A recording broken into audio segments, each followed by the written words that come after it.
একদম মানে কোথাও কোনো হলিডে থাকবে না, ব্যাপারটা কিন্তু সেটা না।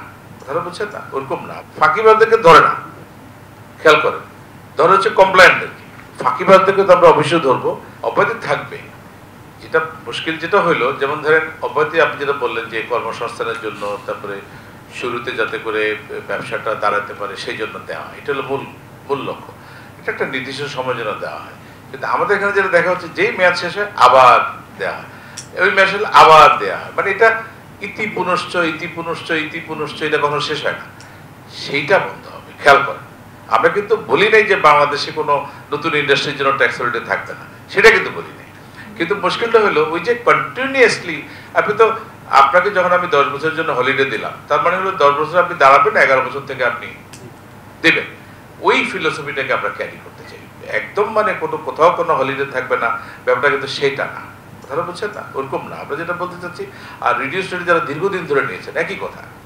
আপনাকে রিডিউস রেট নিয়েছেন নিশ্চয় একটা সময়ের জন্য নিয়েছেন, তো এটা কন্টিনিউয়াসলি কেবল বাড়াতেই হবে, এটা হলে তার এটা হবে না।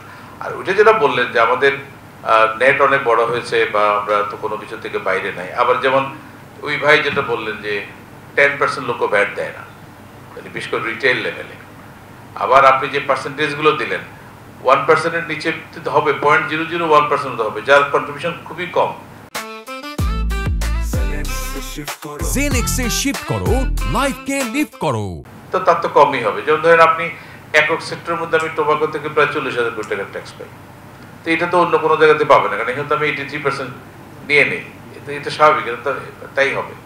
আমরা চেষ্টা করছি আসলে এখন যে মূল প্রবলেম যেটা আপনারা বলছেন যে ফাঁকি, বড়দেরকে ধরা, ছোটদেরকে ইয়ে করা, এই জায়গাতে কিন্তু বড়রা আবার বলছে যে ফাঁকিবাজদেরকে ধরে না, খেয়াল করেন, ধরে হচ্ছে কমপ্লায়েন্টদেরকে।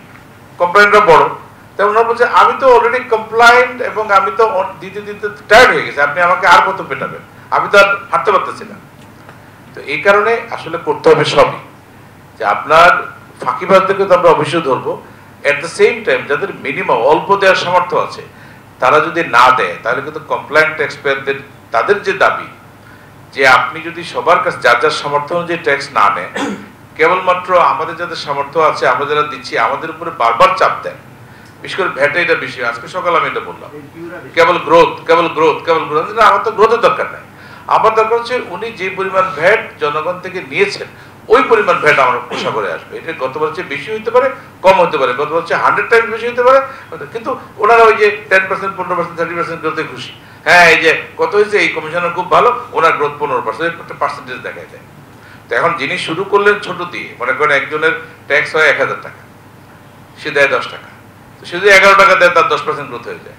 আর যিনি 1000 টাকার ট্যাক্স 1000 টাকাই দিচ্ছেন, ওনাকে যখন আপনি 10% গ্রোথ দিতে বলবেন, তখন তো ওনাকে এক্সট্রা 100 টাকা দিতে হবে, যেটা ওনার পক্ষে দেওয়া সম্ভব না, কারণ ওনার ট্যাক্সই 1000 টাকা। এই জিনিসগুলোকে অ্যাড্রেস করার জন্য এখন আমাদের অফিসারদেরকে বলছি ওইভাবে কাজ শুরু করতেছে।